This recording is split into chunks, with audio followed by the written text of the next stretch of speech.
I am so nervous and I'm so excited. I just said yes to an opportunity, an experience that I have been dreaming for years. And I cannot contain the excitement. And the craziest thing is that this just landed into my lap. My life, it's so surreal, so incredible the way that things happen to me, that if you were to tell me years ago that living this way was possible, I wouldn't believe you.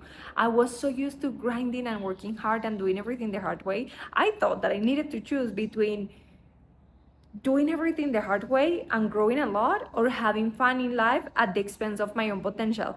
And now what I know and I stand for myself and for the things that I see with the students in my mentorship, is that the more that you enjoy life, the more you get to know yourself through that, the more value you can create for others, and then that same value is reflected back to you. And the craziest thing is that I know exactly what's the formula that I use to create a life that surprised me every day. Honestly, it's so different to have the certainty of having an incredible life as I have, and taking it for granted.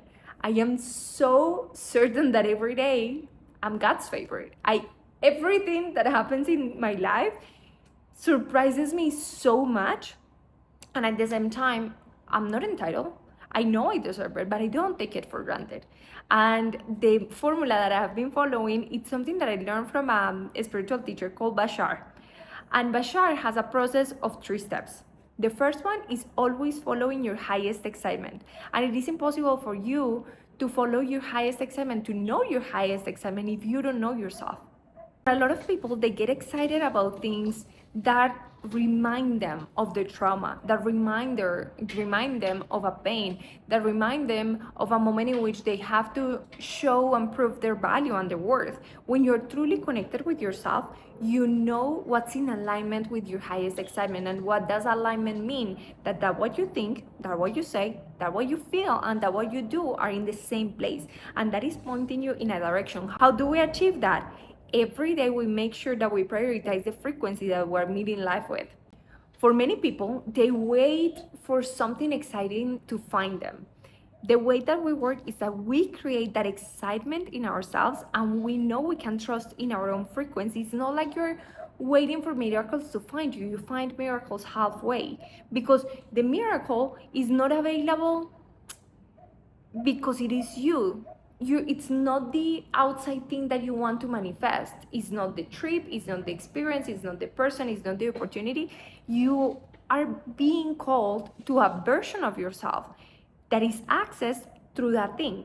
So you're not trusting external circumstances to guide you there, but you're trusting your own discernment and your own capacity to shift your own state, to connect with the miracles, to connect with that higher version of yourself that's pulling you towards that.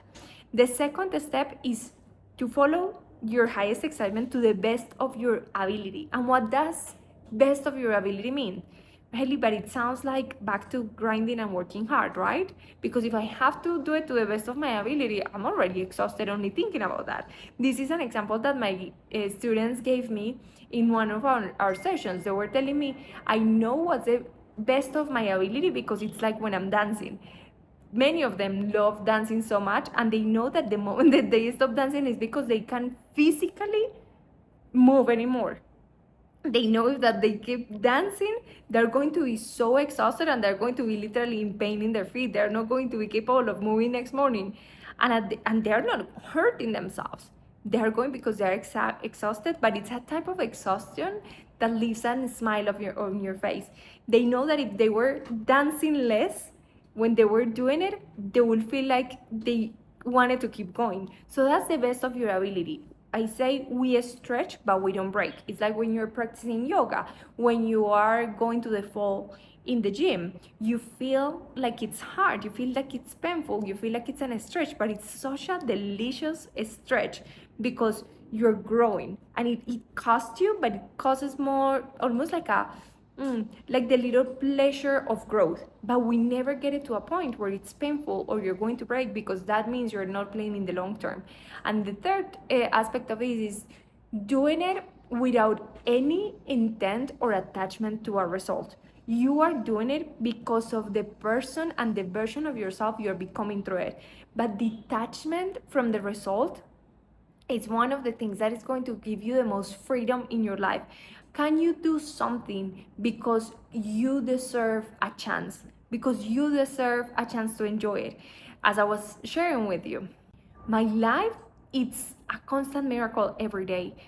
And I know I manifest that what I normalize. This experience that I was sharing about is a trip that I'm taking to, it's a whole experience, and it makes me nervous because it's definitely at a stretch of my comfort zone.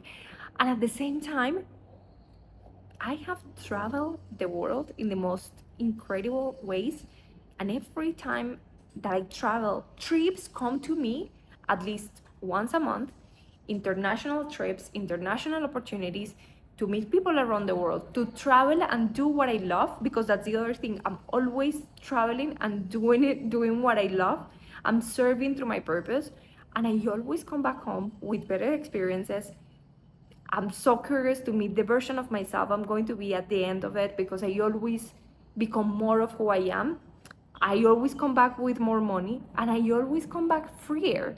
It's almost like I'm gathering gifts and tools and versions of myself that can only be experienced in that place.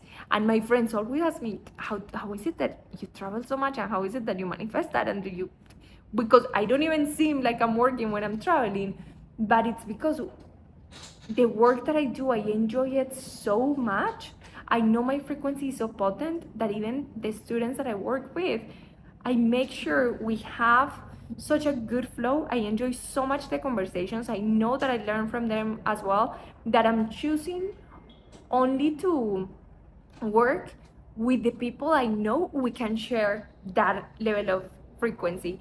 A level of frequency where they are not staying victimized, but they are willing to show up in life. What I tell everyone when they want to join my mentorship, the first step is already the mentorship. I'm teaching you how to choose from a place that is not pressure. I'm teaching you and I'm showing you the way that I choose in life, which is from pleasure, from excitement. So when somebody tells me, hey, I'm thinking about joining your mentorship, or this makes sense for me right now, I tell them, if the decision comes from the mind, I don't want you to make it. I want you to make it in the moment when it's something visceral, when it's something like I really deserve that, and this is exactly what I want. And not only for a mentorship, this is something for you to apply in your life. Are you choosing things because they make sense, because that's a way for you to protect yourself?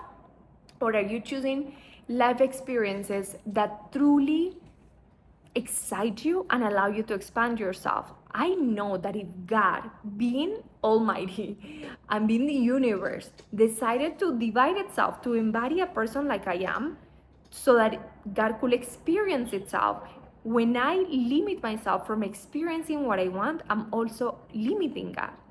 And that's something that I cannot do.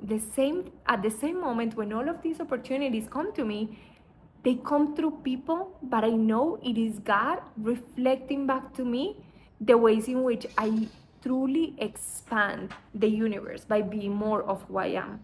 Again, you will create the most insane version of your life when you start prioritizing yourself and you realize that there's nothing outside of you.